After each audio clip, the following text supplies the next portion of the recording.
You've heard the name Vlad the Impaler.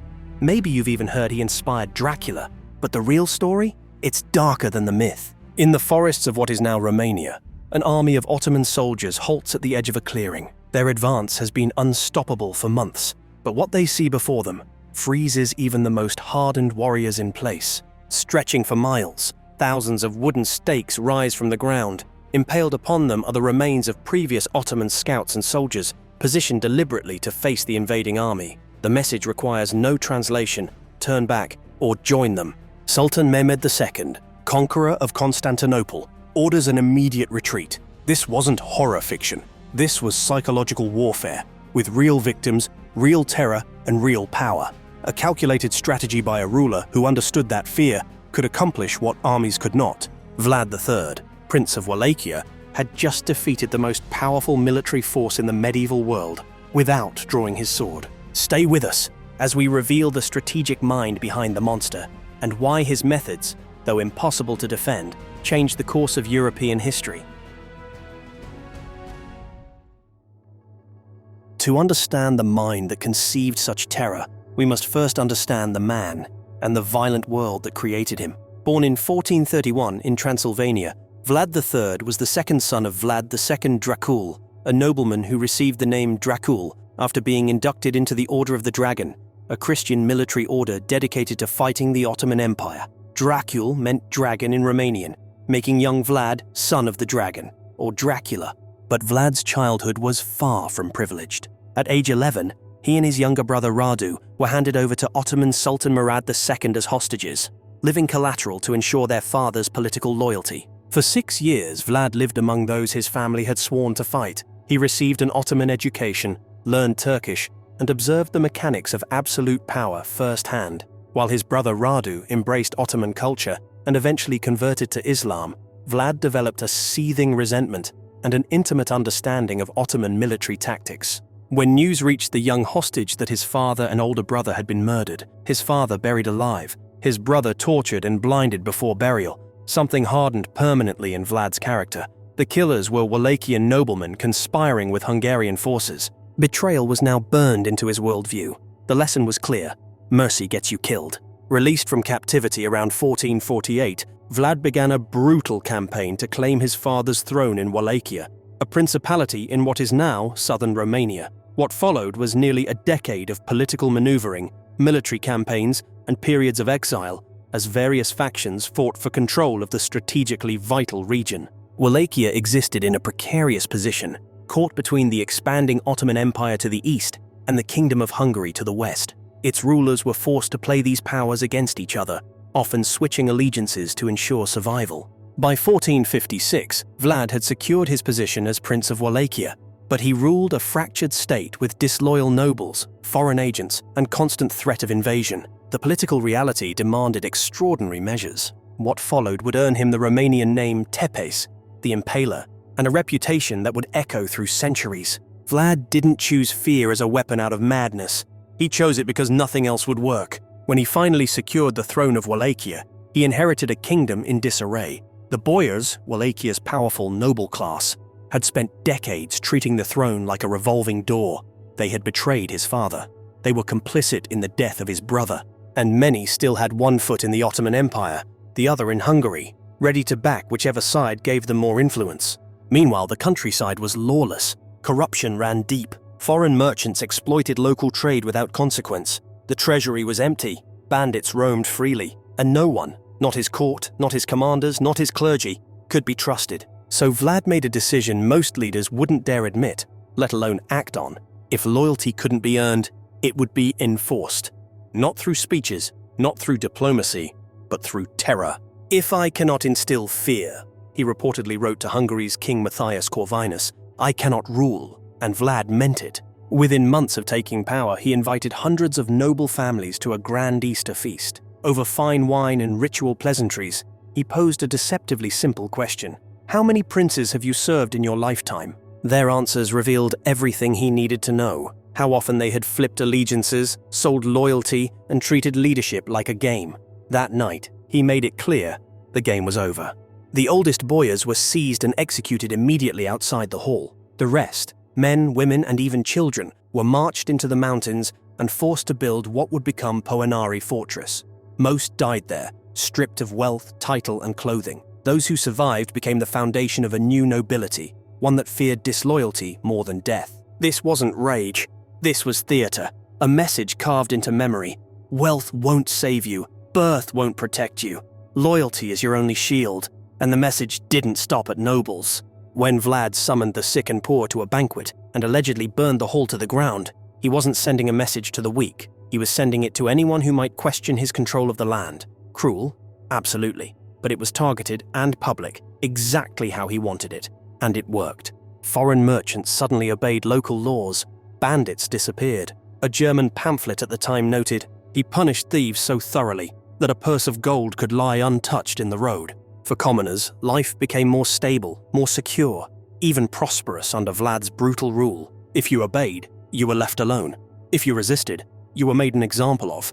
This was the paradox at the heart of Vlad's reign. Through fear, he created order. Through cruelty, he created control. But when it came to foreign enemies, fear wasn't just a tactic, it became his legacy. Because next, Vlad wouldn't just punish disloyalty, he would create something so horrifying, it would stop an empire in its tracks. Before we continue, I'd like to ask you a favor. If you're enjoying this dark journey through one of history's most nefarious rulers, please subscribe now so you don't miss our future videos. Thanks to all who do. The method that gave Vlad his infamous title wasn't his invention. Impalement had been used as a form of execution for millennia, dating back to ancient Mesopotamia and Babylon. The Ottomans themselves frequently employed it against Christian prisoners. What made Vlad's use distinct was its scale, psychological sophistication, and tactical implementation. Traditional impalement involved forcing victims onto a sharpened wooden stake, positioned to enter through the lower body and emerge near the shoulder, intentionally missing vital organs. The victim would then be raised vertically, their own body weight slowly driving them further onto the stake. Death could take hours or even days, depending on how the stake was positioned. Vlad transformed this ancient punishment into psychological warfare on an industrial scale. During his 1462 campaign against Ottoman forces, contemporary reports describe forests of stakes stretching for miles along invasion routes. Ottoman chronicler Turzan Beg reported that Sultan Mehmed II, after encountering a forest of the impaled with 20,000 corpses outside the Wallachian capital of Targovista, lost his appetite and declared, "I cannot take the throne from a man who does such terrible things." The Sultan, who had conquered Constantinople itself, turned his army around and retreated. This wasn't merely about inflicting suffering, it was about weaponizing terror itself. By creating these macabre displays strategically positioned where enemy forces would encounter them, Vlad effectively turned the psychological impact of one execution into a force multiplier that could demoralize entire armies. The victims included Ottoman soldiers, but also Saxon merchants who had defied his commercial regulations, rival nobles who had plotted against him, and criminals who violated his strict code of conduct. Contemporary records suggest he was methodical in his selection of victims, rarely targeting the common populace unless they had specifically violated his edicts. The tactic served multiple purposes simultaneously. It demonstrated the consequences of defiance, deprived enemies of intelligence by terrifying potential spies, created a psychological barrier that made troops hesitate before invasion, and established his reputation as someone whose threats were never empty. A Byzantine chronicler wrote, "The impaler cared not for the number of those he tortured and impaled, and in his entire life, he thought of nothing else than how to commit the cruelest possible murders." Yet this assessment misses the strategic element. Vlad didn't impale randomly, he impaled purposefully, to shape behavior through fear. Perhaps most telling is that during Vlad's combined reigns, despite being vastly outnumbered by Ottoman forces, Wallachia maintained its independence and even temporarily stopped paying tribute to the Sultan. For a small principality caught between empires, this was a remarkable achievement, secured not through superior military strength, but through the strategic application of terror. While impalement remains Vlad's signature method, historical records describe numerous other calculated atrocities that served his strategic aims. In 1459, a dispute arose with Saxon merchants from the neighboring city of Brasov, who had sheltered rivals to Vlad's throne. After defeating a force sent against him, Vlad is recorded to have impaled over 500 Saxon nobles and merchants in a circular pattern on a hill outside the city, arranged by rank, dressed in their finest clothes. He then dined among them, reportedly dipping his bread in their blood. This wasn't mere vengeance. It was a deliberate message to other Saxon cities considering similar interference in Wallachian affairs. The circular arrangement by social rank was a pointed reminder that status would provide no protection. Similarly calculated was his treatment of 2 Ottoman envoys in 1462. When they refused to remove their turbans in his presence, citing religious custom, Vlad allegedly had their turbans nailed to their heads, remarking that he was reinforcing their customs. The message was clear. Disrespect would be answered with disproportionate consequences. Perhaps his most famous campaign came in 1462, when Ottoman Sultan Mehmed II led a massive invasion force of approximately 90,000 men against Wallachia. Rather than engage directly with this overwhelming force, Vlad employed scorched earth tactics, poisoning wells, burning crops, and using guerrilla warfare to harass the Ottoman supply lines.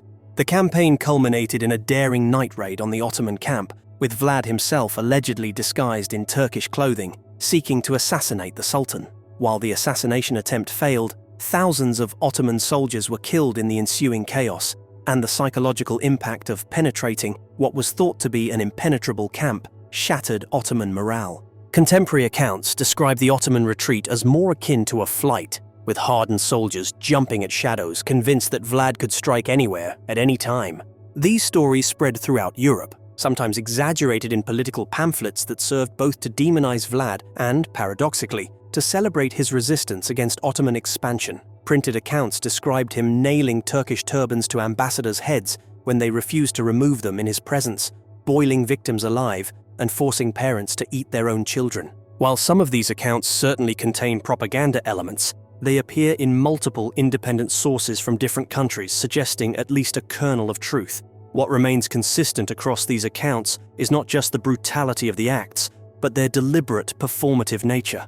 Every atrocity told a story and delivered a warning. To see Vlad's brutality only as sadism is to miss its underlying purpose. His violence was never random. It was communication. Each act of cruelty delivered a specific message to a specific audience. This approach stands in stark contrast to the arbitrary cruelty of truly sadistic rulers throughout history. Vlad's violence served a purpose beyond his own gratification. It was a tool he wielded with precision against specific threats to his rule and to Wallachian independence.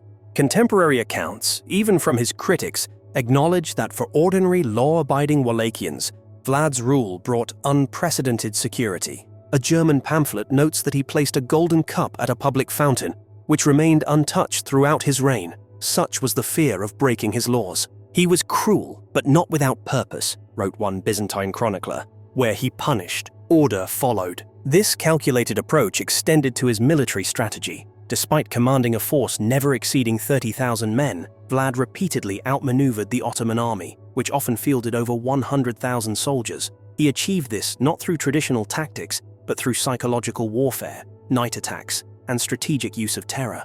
By ensuring that his reputation preceded him, Vlad effectively multiplied his military force. Ottoman soldiers didn't just fear defeat, they feared capture and its horrific consequences.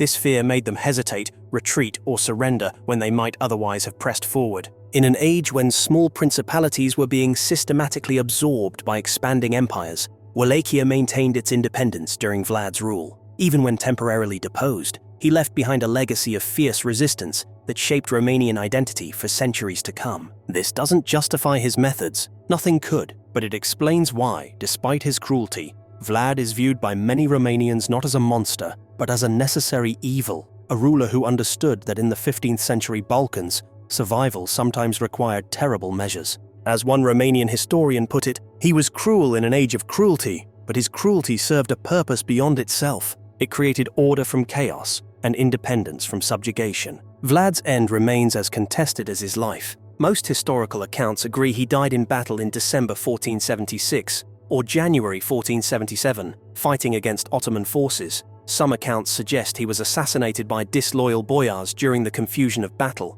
Others claim he was killed after victory, as he had exposed himself by riding ahead of his forces. What happened to his body adds another layer of grim irony to his story. Most accounts agree his head was cut off and preserved in honey. then sent to Constantinople, where Sultan Mehmed II, the same ruler who had once retreated from Vlad's forest of stakes, displayed it on a spike as proof that the dreaded impaler was finally dead. The rest of his body was reportedly buried at the monastery of Snagov near Bucharest, although excavations in the 1930s failed to find remains matching his description. In death, Vlad's reputation underwent a fascinating transformation. In Saxon cities and Ottoman territories, he was remembered as a monster of unprecedented cruelty. Pamphlets describing his atrocities circulated throughout Western Europe, among the first works published on Gutenberg's newly invented printing press. Yet in Romanian folklore, a different image emerged, that of a strict but just ruler who protected ordinary people from corrupt nobles and foreign invaders. Folk tales described him testing the honesty of merchants,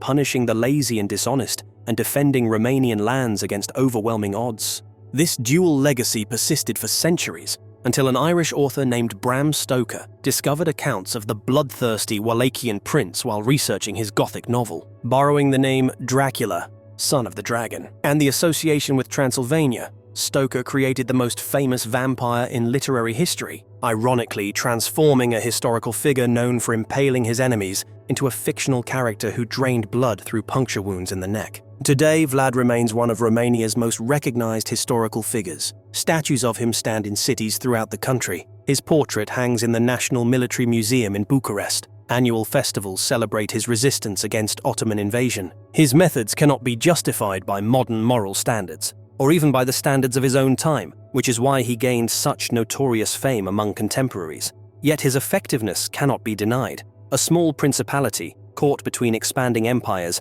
maintained its independence through the strategic application of fear. Today, we remember Vlad primarily through the distorted lens of vampire fiction. Perhaps that's fitting. A bloodthirsty fictional character is easier to process than the real historical figure, whose calculated cruelty helped shape the borders of modern Europe. Was he a monster or a master of fear? Let me know what you think in the comments. If you found this exploration of history's darker corners compelling, subscribe for our next journey into the past.